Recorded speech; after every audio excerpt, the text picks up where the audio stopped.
নমস্কার বন্ধুগণ, রাষ্ট্রবিজ্ঞান বিভাগের এই চ্যানেলে আপনাদের প্রত্যেককে স্বাগত জানাই। আজকে আমাদের আলোচনা রাইটস বা অধিকার। তবে এই নোটটি মূলত ইউজিসি নেট ও ওয়েস্ট বেঙ্গল সেট এর সিলেবাস ভিত্তিক আলোচনা করব আমরা, যাতে করে নেট ও সেট খুব সহজেই ক্লিয়ার করা যায়। তো আপনারা যদি এই চ্যানেলে নতুন হন তাহলে চ্যানেলটিকে সাবস্ক্রাইব করুন এবং ভিডিওটি যদি ভালো লেগে থাকে তাহলে লাইক করবেন, যাতে আমি এরকম ভিডিও বানাতে আরও উৎসাহী হই। তো আলোচনা শুরু করা যাক। আজকের আলোচনা রাইটস বা অধিকার। তো অধিকার ধারণাটি একদিকে ব্যক্তি স্বাধীনতা, অন্যদিকে রাষ্ট্রীয় কার্যাবলীর সঙ্গে সংযুক্ত।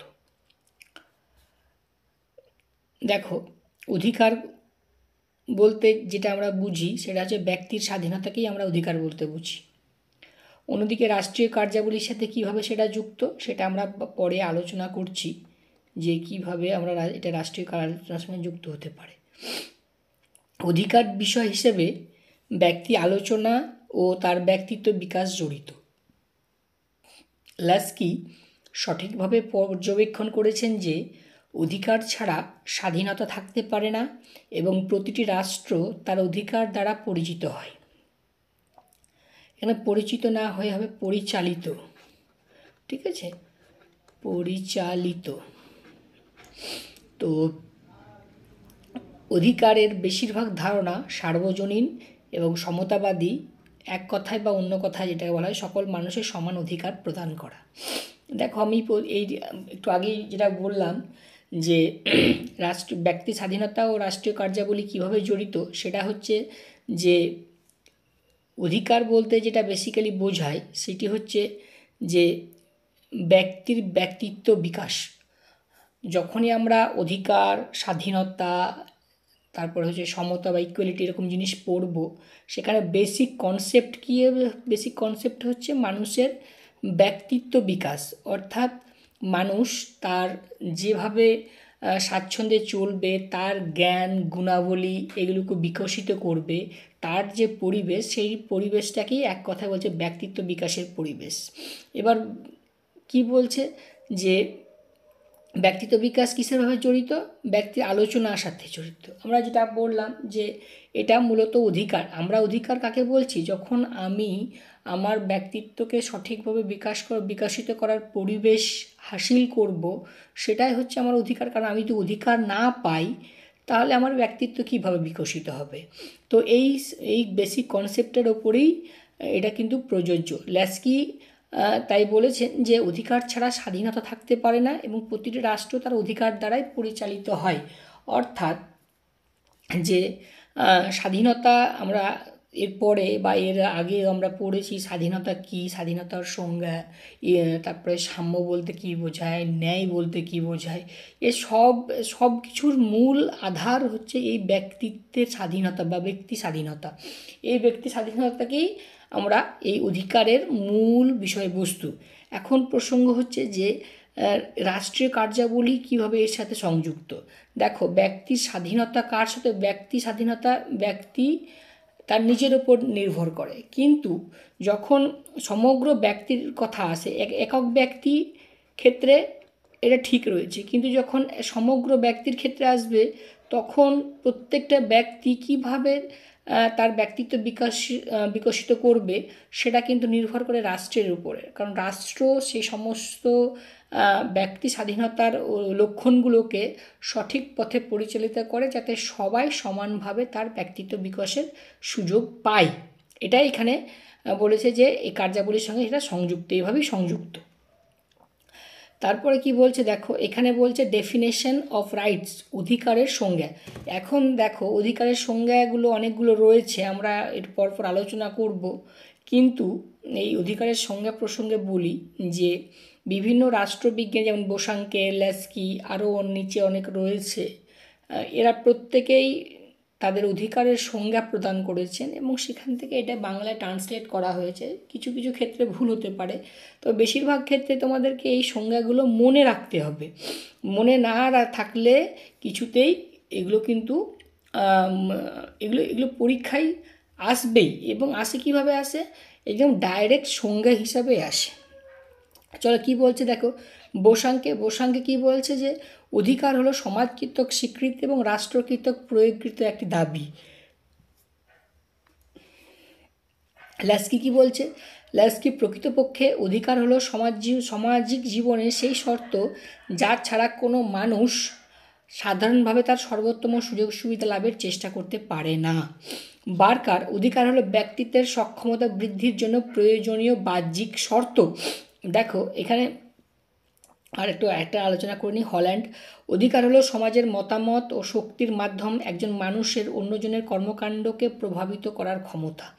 যাই হোক, দেখো বোসাঙ্কে কী বলছেন, অধিকার হলো সমাজকৃত স্বীকৃত এবং রাষ্ট্রকৃত প্রয়োগকৃত একটি দাবি, অর্থাৎ অধিকারটা কে স্বীকৃতি দেবে, সমাজ স্বীকৃতি দেবে এবং প্রয়োগ হবে রাষ্ট্র প্রয়োগ করবে। আমরা যে একটু আগেই প্রথম লাইনে যেটা পড়ছিলাম যে অধিকার এবং ব্যক্তি স্বাধীনতা বা ব্যক্তির অধিকার এবং রাষ্ট্রীয় কর্মকাণ্ড কীভাবে জড়িত, এটা এখান থেকে এই বোসাঙ্কের সংজ্ঞা থেকেই কিন্তু স্পষ্ট। কী বলছে, সমাজ যেটাকে স্বীকৃতি দেবে এবং রাষ্ট্র সেটাকে প্রয়োগ করবে, এই জন্যই এটা একে অপরের সঙ্গে সংযুক্ত।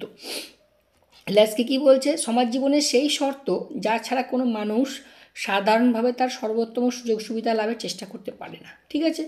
বার্কার অধিকার হলো ব্যক্তিত্বের সক্ষমতা বৃদ্ধির প্রয়োজনীয় বাহ্যিক শর্ত। ও হল্যান্ড কী বলছেন, যে সমাজের মতামত শক্তির মাধ্যমে একজন মানুষের কি অধিকার কোনটাকে বলছে, এই অধিকারের একটা ব্যাপক ব্যাখ্যা দিয়েছেন যে আমি যখন অন্যজনের কার্য বা কাজকে প্রভাবিত করতে পারবো সেটা কিন্তু অধিকার। ঠিক আছে। দেখো এখানে আর একটি হচ্ছে অধিকারের কি বলছে, গ্রিন অধিকার হলো নিজের স্বার্থে কাজ করার ক্ষমতা যা সম্প্রদায় একজন ব্যক্তিকে এই ধারণার ভিত্তিতে সুরক্ষিত করে এবং সাম্প্রদায়িক মঙ্গলের অবদান রাখে। এটা জটিল, এটা পড়ার কোনো প্রয়োজন নেই, তবুও এখানে আমি অবশ্যই এক কথা বলবো যে নিজের স্বার্থে কাজ করার ক্ষমতা, এটাকে কিন্তু মনে রাখতে হবে। এখন দেখো গুরুত্বপূর্ণ বই, ঠিক আছে, অথার্স অ্যান্ড বুকস কী বলছে, ম্যাকলেভারের great expression of human rights 1951, Tom Paine rights of man, Laski grammar, এই লাইন এটা তো তোমরা জানোই, গ্রামার অফ পলিটিক্স 1938। এই গ্রন্থটা কিন্তু খুব ইম্পর্ট্যান্ট এবং পরীক্ষাতে বারবার আসে, যদিও এটা একটা কমন কোশ্চেন। ঠিক আছে। এখন কিন্তু এই ল্যাস্কির বইয়ে উল্লেখ করলে কিন্তু এই গ্রামার অফ পলিটিক্সটা কিন্তু আর উল্লেখ করে না, এই সমস্ত গ্রন্থগুলো উল্লেখ করে যেগুলো তোমাদের কাছে জানা থাকবে না। এই যে ডেমোক্রেসি ইন ক্রাইসিস, এই গ্রন্থটা কিন্তু উল্লেখ করে। তো তোমরা একটু সাবধানে এই ল্যাস্কির গ্রন্থগুলো পড়বে, এটা একটা স্ক্রিনশট নিয়ে নাও যাতে তোমাদের পরে বুঝতে সুবিধা হয়। এটা জেরেমি বেনথামের প্রিন্সিপালস অফ লেজিসলেশন 1789। ঠিক আছে। তো এটা দেখো আরও অনেক গ্রন্থ রয়েছে, গ্রন্থের মধ্যে বার্কার, তারপর স্টেফেন, তারপর রবার্ট নজিকের, এটা তো জানো, অ্যানার্কি স্টেট অ্যান্ড ইউটোপিয়া, এটা খুব কমন একটা বই। তারপর হিউম্যান রাইটস টু এডুকেশন, মোটামুটি এই সমস্ত গ্রন্থগুলো তোমরা একটু স্ক্রিনশট নিয়ে রাখো যাতে তোমাদের পরে একবার দেখে যাবে। সব বই তো আসবে এরকম নয়, তবে বেশিরভাগ ক্ষেত্রে এরকম কোশ্চেন আসে যেটা পরে খুব সঠিক সময় মনে পড়ে না। এরপরে দেখো অধিকারের প্রকারভেদ। দেখো অধিকারকে আমরা জানি যে রাষ্ট্রবিজ্ঞানে নেতিবাচক ও ইতিবাচক দুই ভাগে ভাগ করা হয়ে থাকে। তো নেতিবাচক অধিকারগুলির ক্ষেত্রটিকে নির্দেশ করে, নেতিবাচক অধিকারের সেই ক্ষেত্রটিকে নির্দেশ করে যেখানে রাষ্ট্রকে প্রবেশের অনুমতি দেওয়া হয় না, যেখানে ইতিবাচক অধিকারগুলো ব্যক্তির অধিকার সুরক্ষিত করার ক্ষেত্রে রাষ্ট্রের ক্ষমতা বা দায়িত্ব নির্ধারণ করে। দেখো এখানে ইতিবাচক আর নেতিবাচক কোনগুলো বলছে। নেতিবাচক অধিকারগুলোর কথা বলা হচ্ছে যেখানে অধিকার প্রয়োগ বা অধিকার ব্যবহারের ক্ষেত্রে রাষ্ট্র কখনোই সেটাকে প্রবেশের অনুমতি পাবে না, ঠিক আছে। অর্থাৎ রাষ্ট্রীয় কর্মকাণ্ডকে সীমিত করার কথা বলা হচ্ছে এবং রাষ্ট্র যাতে ব্যক্তির অধিকার ভোগের ক্ষেত্রে বাধা হয়ে দাঁড়াতে না পারে সেটা কিন্তু নেতিবাচক অধিকারের কথা পর্যায়ে আসে। এবং দ্বিতীয় কি ইতিবাচক কোনটাকে বলছে, যেখানে ব্যক্তির অধিকারগুলো সুরক্ষিত করার ক্ষেত্রে রাষ্ট্রের দায়িত্ব বা ক্ষমতা নির্ধারণ করা হয়। আর ইতিবাচক অধিকার কোনটাকে বলছে, যেখানে রাষ্ট্র ব্যক্তির অধিকারগুলো বা সমগ্র ব্যক্তির অধিকারগুলো ঠিকঠাকভাবে প্রয়োগ হচ্ছে কি না বা কোনো ব্যক্তি অধিকার থেকে বঞ্চিত হচ্ছে কি না সেটা দেখার দায়িত্ব কার, রাষ্ট্রের। তো ইতিবাচক আর নেতিবাচক অধিকারগুলো নিশ্চয়ই বোঝা গেছে কোনটার কথা বলছি, ইতিবাচক কোনটি আর নেতিবাচক কোনটা। নেতিবাচক অধিকারগুলো কি বলছে, যে ব্যক্তিদের কাজগুলো রাষ্ট্র দ্বারা সীমাবদ্ধ করা হবে না। আমরা যদি অধিকারের সংজ্ঞাগুলো পড়ি তাহলে সেখানে দেখব বলেছে যে ব্যক্তির যা খুশি তাই করার ক্ষমতাই হলো অধিকার। এমন অনেক রাষ্ট্রবিজ্ঞানী রয়েছেন যারা এই সমস্ত কথাগুলো বলেছেন। তো এই যে রাষ্ট্র কী করবে, রাষ্ট্র ব্যক্তির অধিকারকে সীমিত করতে পারবে না, রাষ্ট্র ব্যক্তির অধিকারের ক্ষেত্রে কোনো ভূমিকাই পালন করতে পারবে না। এটা নেতিবাচক অধিকারের পর্যায়ে আসে। আর অধিকারের ইতিবাচক কি, যে রাষ্ট্রকে দুর্বল এবং দুর্বল অংশগুলির অধিকার সুরক্ষা করার জন্য ইতিবাচক ব্যবস্থা গ্রহণ করতে হবে। যেমন ধরো সমাজের বেশিরভাগ সমাজের নিয়ম হচ্ছে যে দুর্বলকে দাবিয়ে রাখা এবং সবল প্রত্যেক ক্ষেত্রে শক্তি প্রয়োগ করে সেই জায়গায় অধিকার বেশি দখল করা। তো রাষ্ট্রের কাজ কী হবে, যারা দুর্বল এবং দুর্বল অংশগুলিও যেন সুযোগ সুবিধা বা অধিকার ভোগ করতে পারে তার ব্যবস্থা কিন্তু গ্রহণ করতে হবে কাকে, রাষ্ট্রকে। তো এটাই এখানে কিন্তু বলা হয়েছে। দেখো কি বলছে, নেতিবাচক অধিকারগুলি রাজনৈতিক অধিকার যেমন বাক স্বাধীনতা, সম্পত্তি, হেভিয়াস কর্পাস, সহিংস অপরাধ থেকে স্বাধীনতা, ন্যায় বিচার, দাসত্ব থেকে স্বাধীনতা, অস্ত্র বহনের অধিকার স্বাধীনতার জন্য ব্যবহার করা যেতে পারে। যেমন দেখো এবার এই নেতিবাচক অধিকারগুলোর একটা উদাহরণ দিতে গিয়ে বলছেন যে কোনো বাক স্বাধীনতা, এই বাক স্বাধীনতা আমি কি বলবো, কার সমালোচনা করার অধিকার হোক, আমার স্বাধীন মত প্রকাশের অধিকার হোক, কিংবা আমার লেখার অধিকার হোক, যাবতীয় যেটাকে আমরা স্বাধীনতা অর্থাৎ বাক মানে হচ্ছে যে বলার স্বাধীনতা যেটাকে বলছি আমরা, হেভিয়াস কর্পাস, সহিংস অপরাধ থেকে স্বাধীনতা, ন্যায় বিচার, দাসত্ব থেকে স্বাধীনতা, এই সমস্ত অধিকারগুলো কিন্তু পড়ছে কিসে, নেতিবাচক স্বাধীনতার উপরে বা নেতিবাচক অধিকারের উপর, যেখানে রাষ্ট্রের কোনো ভূমিকা থাকবে না, শুধুমাত্র ভূমিকা থাকবে ব্যক্তির এবং ব্যক্তি তার সেখানে স্বাধীনভাবে যে কোনো কাজ বা অধিকার ভোগ করতে পারবে। ওকে, দেখো এখানে ইতিবাচক অধিকারগুলোর ক্ষেত্রে কী বলছে, রাষ্ট্র প্রদত্ত শিক্ষা, স্বাস্থ্যসেবা, সামাজিক নিরাপত্তা, জীবনযাত্রার ন্যূনতম মানকে ন্যায্য করার বা অধিকার প্রভৃতি বল। দেখো এখানে একটা উল্লেখযোগ্য বিষয় হচ্ছে যে দেখো এখানে উল্লেখযোগ্য একটা বিষয় কি, যে দেখো নেতিবাচক অধিকারগুলো সব কিন্তু এককভাবে, ঠিক আছে, এককভাবে এককভাবে ব্যবহারের জন্যই নেতিবাচক অধিকার। কিন্তু সমগ্র যখন ব্যবহার করবে, যেমন রাষ্ট্রপ্রদত্ত শিক্ষা কোনো একজনের নয়, শিক্ষা কিন্তু সবার জন্যে, স্বাস্থ্যসেবা, সামাজিক নিরাপত্তা, জীবনযাত্রার ন্যূনতম মানকে উন্নত করা, এগুলো সব কিছু কিন্তু কী বলছে, এটা এককভাবে এটা সংযুক্তভাবে, ওটা এককভাবে। তো আমরা অধিকারের ধারণাকে ইতিবাচক অর্থে যখন ব্যবহার করব তখন নেতিবাচক অর্থে যেটা হবে এককভাবে, ইতিবাচক অর্থ হচ্ছে সমগ্রভাবে, ঠিক আছে।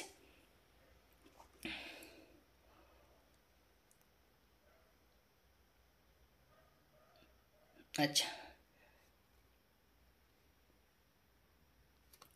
দেখো এখানে একটা বিষয় আমাদের এখানে ছাড়া হয়ে গেছে, যে অধিকারকে আমরা কয় ভাগে ভাগ করি বা কয় ভাগে ভাগ করে আমরা অধিকারকে আলোচনা করতে পারি। তো বেসিক্যালি আমরা অধিকারকে 4 ভাগে ভাগ করে আলোচনা করি। সেই অধিকারগুলো হচ্ছে theory of natural rights, theory of legal rights, theory of historical rights, theory of social welfare rights। তো এই চার ভাগে ভাগ করে আমরা কিন্তু অধিকারগুলোকে আলোচনা করি। আমরা পরে এই 4 ধরনের অধিকারকে আমরা কিন্তু পরে আলোচনা করব। আজকে আমরা শুধুমাত্র অধিকারের বেসিক জিনিসগুলোকেই আমরা আলোচনা করার চেষ্টা করছি, ঠিক আছে? দেখো কেন কি বলছে, the theory of natural rights treats the rights of man of self evident truth. এই কথার অর্থ হচ্ছে যে ব্যক্তির যে প্রাকৃতিক অধিকার তত্ত্ব সেটা হচ্ছে সেলফ এভিডেন্ট ট্রুথ, অর্থাৎ হচ্ছে যেটাকে বলা হয় সত্য। কেমন সত্য? যেটা নিজে সাক্ষী দেওয়ার মতন সত্য। এইটাই হচ্ছে ন্যাচারাল রাইটসের থিওরি, যে আমরা প্রাকৃতিক অধিকারের যে তত্ত্বটা রয়েছে, যে প্রাকৃতিক অধিকারের ন্যাচারাল রাইটস মানে প্রাকৃতিক অধিকার, সমাজের যে প্রাকৃতিক অধিকার ছিল সেটা কেমনভাবে সত্য, যে নিজেকে নিজের সাক্ষী দেওয়ার মতনই সেটা সত্য, ঠিক আছে? It was very popular in the 17th and 18th century, ঠিক আছে? এটা বলার কোনো কথাই নেই। It is based on liberal theory on the origin of the state from the social contract. দেখো আমরা যখন আমাদের পলিটিক্যাল সায়েন্স পড়ানো হয় প্রথম 11-12-এ, তখনই কিন্তু এই সোশ্যাল কন্ট্রাক্ট থিওরি পড়ানো হয়। কারণ আমাদের যে লিবারেল থিওরি রয়েছে এবং লিবারেল থিওরির উপর ভরসা করে যে মার্কসিস্ট থিওরি গঠিত হয়েছে, সব কিছুই কিন্তু একটা বেস, সেটা হচ্ছে social contract theory. Hobbes, Locke, রুসোর যে প্রাকৃতিক অধিকার তত্ত্ব, সেখান থেকে কিভাবে রাষ্ট্র গঠিত হয়েছে, সেই 3খানা তাত্ত্বিকের উপর ভিত্তি করে রাষ্ট্রবিজ্ঞানের 80% থিওরি নির্ভর করে সেই রাষ্ট্রের উৎপত্তি তত্ত্বের সোশ্যাল কন্ট্রাক্ট থিওরি। তো কি বলছে দেখো এখানে, এটা কি বলছে, based on liberal theory of the origin of the state from the social contract. কী বলছে, রাষ্ট্রের উৎপত্তির তত্ত্বের যে সমস্ত সোশ্যাল কন্ট্রাক্ট থিওরি ছিল তার উপর বিশেষ করে যে লিবারাল থিওরি গঠিত হয়েছে, তার বেস কোনটা? লিবারাল থিওরির বেস কোনটা হচ্ছে 3টে, একটা হচ্ছে সাম্য, একটা হচ্ছে স্বাধীনতা, আর একটা হচ্ছে ন্যায়। অধিকারটাতেও বলতে পারো। তো এই 4টে বেসিক জিনিস কিসের উপর নির্ভর করে গঠিত হয়েছে? সেটার বেসিক থিওরি লিবারেল থিওরি। আর লিবারেল থিওরিটার বেস কোনটা? সোশ্যাল কন্ট্রাক্ট থিওরি, ঠিক আছে? বোঝা গেছে? দেখো কি বলছে, এই তত্ত্ব বলে প্রাকৃতিক অবস্থায় অর্থাৎ নাগরিক সমাজ বা রাষ্ট্র গঠনের আগে কিছু অধিকার ভোগ করত। এটা ধরে নেয় যে মানুষের প্রাকৃতিক অধিকার যা রাষ্ট্র কর্তৃক সম্মানিত সুরক্ষিত থাকা আবশ্যক। এটা তুমি যদি সোশ্যাল কন্ট্রাক্ট থিওরি পড়ো তাহলে এইটা বুঝতে কোনো অসুবিধা হবে না, যদিও একটু উল্টো পাল্টা আছে, তবু আমি বলি। কি বলছে যে প্রাকৃতিক অবস্থায় দেখো প্রাকৃতিক অবস্থায় কোন প্রাকৃতিক অবস্থার কথা বলেছে? এখানে রাষ্ট্র গঠনের আগের কথা বলা হয়েছে, যেখানে আমরা সোশ্যাল কন্ট্রাক্ট থিওরিতে পড়েছি যে রাষ্ট্র গঠনের আগের অবস্থায় প্রাকৃতিক অবস্থায় মানুষ বসবাস করত। যদিও প্রাকৃতিক অবস্থা সম্পর্কে 3টে দার্শনিক বা হবস, লক, রুসোর যে চিন্তা ভাবনা সেটা কিন্তু আলাদা, কিন্তু 3জনই স্বীকার করেছেন যে নাগরিক, যেহেতু হবস বাদে নাগরিক, লক কী বলেছে যে নাগরিক সমাজ বা রাষ্ট্র গঠনের আগে কিছু মানুষের অধিকার ভোগ করত। এটা ধরে নেয় যে মানুষের প্রাকৃতিক অধিকার যা রাষ্ট্র কর্তৃক সম্মানিত এবং সুরক্ষিত থাকা আবশ্যক। কী বলতে চাইছে যে রাষ্ট্র গঠনের আগে যে একটা সমাজ ছিল, সেই সমাজে মানুষ কিছু অধিকার ভোগ করত, যা যেটাকে বলা হয় মানুষের প্রাকৃতিক অধিকার। সেটা কি, যেটা সবাই মেনে নিত বলে সেটা রাষ্ট্র কর্তৃক রাষ্ট্র গঠন হয়নি, কিন্তু সে অধিকারগুলো ছিল। পরে সেটা রাষ্ট্র কর্তৃক সম্মানিত হয় এবং তা সুরক্ষিত থাকা আবশ্যক। যদিও আমরা একটু আগে কি বললাম, হবস প্রাকৃতিক অবস্থা একটি বিষণ্ণ চিত্র আঁকেন এবং প্রাকৃতিক অধিকারকে দুর্বলদের অত্যাচার করার ক্ষমতাশীল স্বাধীনতা হিসেবে অবজ্ঞা করেন। তাই তিনি নাগরিক সমাজ গঠিত হলে প্রাকৃতিক অধিকারের নিঃস্বার্থ আত্মসমর্পণের প্রস্তাব দেন। এটা আমরা জানি। কি জানি এটা, যে একমাত্র হবসই ছিলেন যে প্রাকৃতিক অধিকারগুলোকে রাষ্ট্রকে সমর্পণ করেন, এবং রাষ্ট্রের সমর্পণ কীভাবে করেন, যে রাষ্ট্রের মধ্যে থেকেই ব্যক্তিকে ক্ষমতা ভোগ করতে হবে। রাষ্ট্রকে বাদ দিয়ে ব্যক্তি তার ক্ষমতা ভোগ করতে পারবে না। সে প্রাকৃতিক অধিকারই হোক আর সামাজিক অধিকারই হোক, ইতিবাচক অধিকার হোক কিংবা নেতিবাচক অধিকার হোক, সব ক্ষেত্রে কি রাষ্ট্র প্রায়োরিটিতে থাকবে, এবং এটাই হবস কিন্তু বলেছিলেন।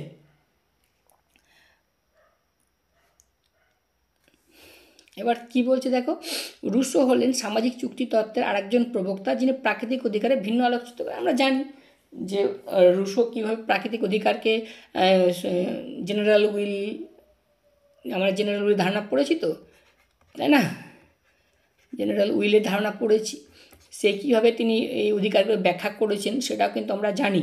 কিন্তু অধিকারের ক্ষেত্রে সবচেয়ে বড় যিনি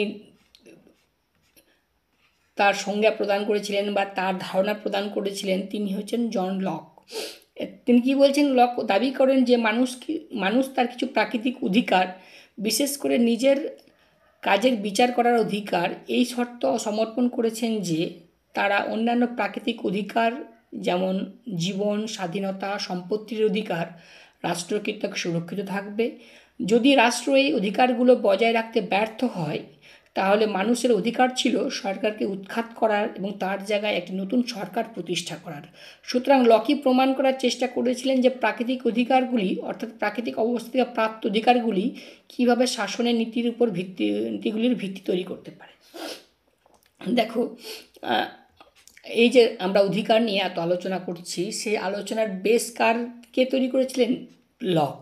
লক কী বলেছিলেন? যে প্রাকৃতিক যখন রাষ্ট্র তৈরি হয়নি, তখন কিন্তু রাষ্ট্র তৈরির পূর্বে একটা সমাজ জীবন ছিল, যেখানে ব্যক্তি তার অধিকারগুলো ভোগ করত।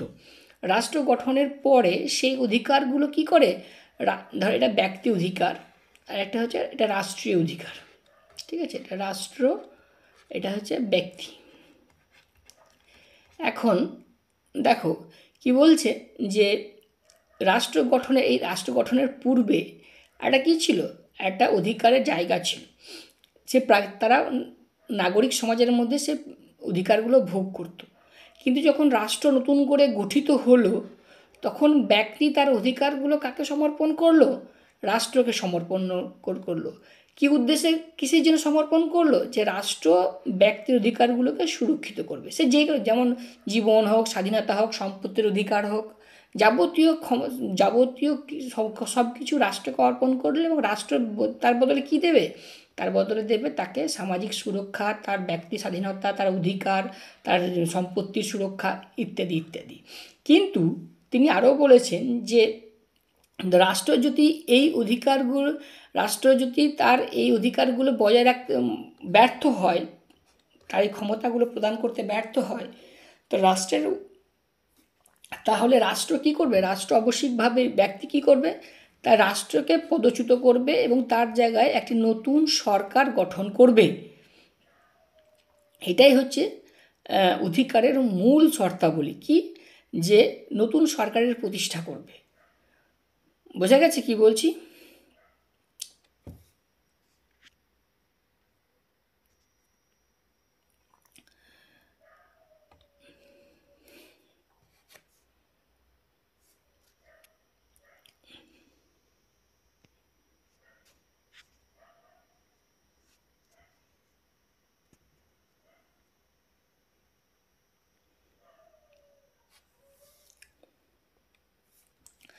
দেখো, অধিকারের দৃষ্টিভঙ্গি বা থিওরি এটাকে বলছে। তো অধিকারের সামাজিক গণতান্ত্রিক দৃষ্টিভঙ্গির প্রধান প্রবক্তা হচ্ছেন ল্যাস্কি। এই ল্যাস্কির মতে অধিকার কেমন হওয়া উচিত সেগুলোকে আমরা একটু জানব।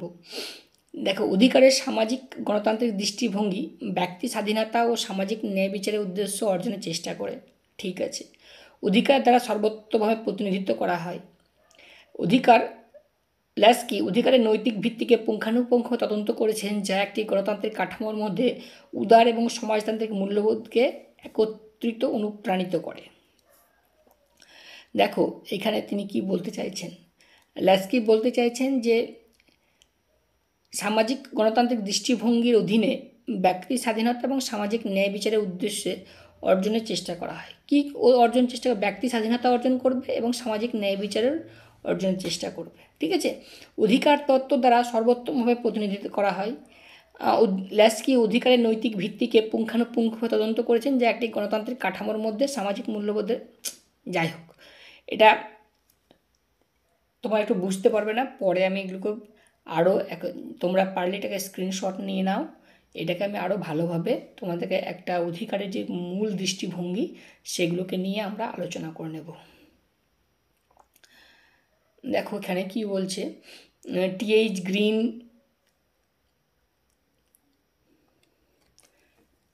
অধিকারের নৈতিক দৃষ্টিভঙ্গির প্রধান প্রবক্তার মধ্যে অন্যতম হচ্ছে টিএইচ গ্রিন।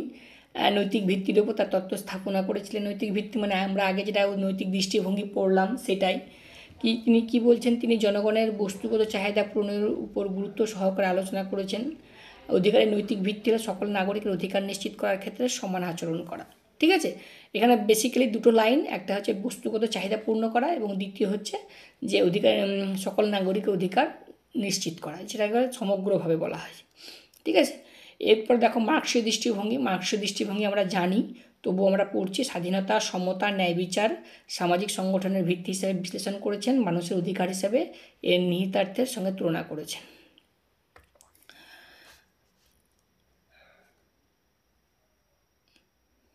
দেখো এখানে তাদের কাছে পুঁজিবাদী ব্যবস্থার অধীনে অধিকারগুলি হলো 17 শতকের নতুন মধ্যবিত্ত বুর্জোয়া বণিক শিল্পপতি শ্রেণীর দ্বারা উত্থাপিত সকল সমতার দাবির ফসল। যাই হোক, সহিংস বিপ্লবের মাধ্যমে আচ্ছা, আমরা মার্ক্সীয় দৃষ্টিভঙ্গি আমরা পড়েছি, সেখানে প্রত্যেক ক্ষেত্রে একটা বিষয়ে উল্লেখ করা হয় যে অধিকার হোক, স্বাধীনতা হোক, সমতা হোক, ন্যায় বিচার হোক, তাদের মূল কী আছে, আর্থিক দৃষ্টিভঙ্গি মেন। যদি আর্থিক দৃষ্টিভঙ্গি সমতা বা আর্থিক সমতা নীতি প্রতিষ্ঠিত হয়, তাহলে সমাজে সার্বিক ন্যায় প্রতিষ্ঠা হবে, অধিকার প্রতিষ্ঠা হবে, স্বাধীনতা প্রতিষ্ঠা হবে। এবং যদি না হয়, সেটা সহিংস বিপ্লবের মাধ্যমে পুঁজিপতিদের উৎখাত করবে এবং কী তৈরি করবে, সমাজতান্ত্রিক ব্যবস্থা প্রতিষ্ঠা করবে। এটা আমরা বেসিক নীতি আমরা জানি এবং এই ক্ষেত্রে সর্বক্ষেত্রেই তাদের কিন্তু এটা প্রযোজ্য হয়। রবার্ট নজিক, মার্কেন্টায়ার, পারলে তোমরা এগুলো স্ক্রিনশট নিয়ে নাও। আমি এগুলোকে বোঝানোর চেষ্টা করছি না, তার কারণ হচ্ছে আমি এই সমস্ত বিষয়ে তোমাদেরকে একটা করে নতুন দিয়ে দেবো, ভিডিও দিয়ে দেবো, যেখানে আমরা এই দৃষ্টিভঙ্গিগুলোকে ব্যাখ্যা করব। ঠিক আছে, দেখো এখানে অধিকারের ঘোষণা। এবার আমাদের যে এই অধিকারের ধারণাগুলো এক এক করে ঘোষিত হয়েছে, যে আমরা ব্যক্তি অধিকার ভোগ করছি, তা একটা একটা করে প্রক্রিয়ার প্রথম যেটা এসছে সেখানে হচ্ছে ম্যাগনা কাটা 1512। কি এখানে ম্যাগনা কাটা কীভাবে অধিকার এসছে, যে ইংল্যান্ডের রাজাকে নির্দিষ্ট অধিকার ত্যাগ করতে এবং কিছু আইনি প্রক্রিয়া মেনে নিতে এবং রাজার ইচ্ছায় আইন দ্বারা আবদ্ধ হতে পারে তা মেনে নিতে বাধ্য করা হয়েছিল। আমরা জানি ম্যাগনা কাটাকে কী বলা হয়েছে, যে ম্যাগনা কাটায় বলা হয়েছে যে রাজা তার অধিকারগুলো কিছু ছেড়ে দিয়ে সংসদের হাতে আইন নির্ধারণের ক্ষমতা কিন্তু দেওয়া হয়েছিল। তারপরে দেখছো বিল অফ রাইটস 1689, পার্লামেন্ট কৃতক কিছু নাগরিক ও রাজনৈতিক অধিকার রয়েছে যা কেড়ে নেওয়া যাবে না। ঠিক আছে, একটা যে ম্যাগনা কাটা ইংল্যান্ডেও রয়েছে, তারপরে হচ্ছে বিল অফ রাইটস, যেখানে অধিকারের নীতির বাস্তবায়ন রয়েছে, যেখানে রাজা তার ক্ষমতাগুলো পার্লামেন্টের হাতে অর্পণ করছেন। ক্লিয়ার দুটো। তারপরে দেখো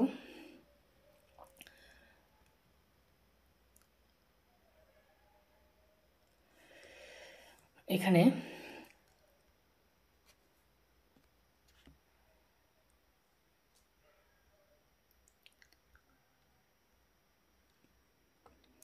দেখো মানব ও নাগরিক অধিকার ঘোষণা ফ্রান্সের যেটা হয়েছিল 1789, কি ফরাসি বিপ্লবের মৌলিক দলিলগুলির মধ্যে একটি, যা জনগণের ব্যক্তির অধিকার সামগ্রিক অধিকারের সঙ্গে সংজ্ঞায়িত করা হয়েছিল। যেমন ধরো এখানে ফরাসি বিপ্লবের যে মূল আদর্শ ছিল, সেই আদর্শের উপরে ভিত্তি করে কিন্তু অধিকারের ধারণা প্রতিষ্ঠিত হয়েছিল আমাদের, সেটা কিন্তু এখানে বলা হয়েছে।